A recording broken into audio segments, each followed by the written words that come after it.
For today's mini vlog, samahan nyo kami mga mima ko na kumuha ng lupa dito sa may gilid ng daan mga mi. May ginagawang kanal kasi dito mga mima ko, maraming nakatambak na lupa kaya naisip namin ni Darling na dito na lang kumuha ng lupa.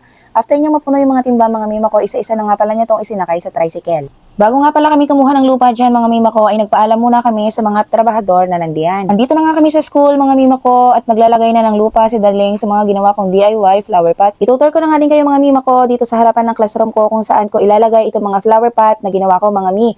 Para naman magkaroon ng konting buhay itong aking harapan mga mima ko kasi nga mga mi, hindi ko na alam kung ano ang gagawin ko dito para mapaganda lang kasi nga ang bear daw. Alas 7 nga lang pala ng umaga yan mga mima ko, kung mapapansin nyo, madilim ang kalangitan mga mima ko at mukhang babagsak ang malakas na ulan mga mi. Ito nga pala yung harapan ng aking classroom mga mima ko. Suggest nga naman kayo mga mima ko kung paano ka nga ba mapapaganda itong aking harapan na to mga mima ko. Bumuhos na nga ang malakas na ambon mga mi, kaya naman lumipat si Darling dito sa gilid ng classroom. At ito na nga yung mga DIY na flower pot mga mi na may laman ng lupa.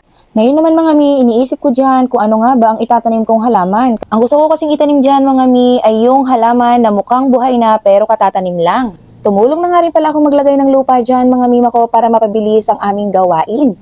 Marami kasi kaming agenda ngayon mga mima ko na gagawing video sa Reels. Kaya naman mga mima ko, maaga kami nagpunta rito sa school para maaga naming matapos ito.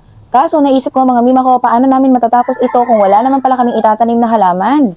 Kaya ayan mga mima ko, ang ginawa namin mga mi, tinapos na nga lang din namin to at mag-iisip pa ako kung anong halaman ang pwede kong itanim. Suggest naman kayo mga mima ko kung ano nga ba magandang itanim na halaman dito sa flower pot na ginawa ko mga mi. At dahil tapos na kami maglagay ng lupa mga mima ko, naisip namin na magtanim na. Itong snake plant na nga lang pala mga mima ko ang napagkasundoan namin ni Darling na itanim dito. Kasi ito yung halaman na katatanim lang ay mukhang buhay na. Habang tinatanim yan ni Darling mga mi, nag-iisip pa ako na iba pang halaman na pwedeng itanim.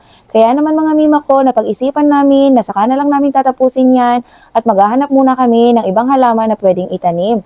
Ito nga pala mga mima ko yung aming final product. Ipinasok nga muna namin sa loob ng classroom ito mga hindi pa nataniman mga mima ko at next time na lang namin tataniman. Hanggang dito na nga lang pala ang ating mini vlog. Thank you for watching. See you on the next one. Bye!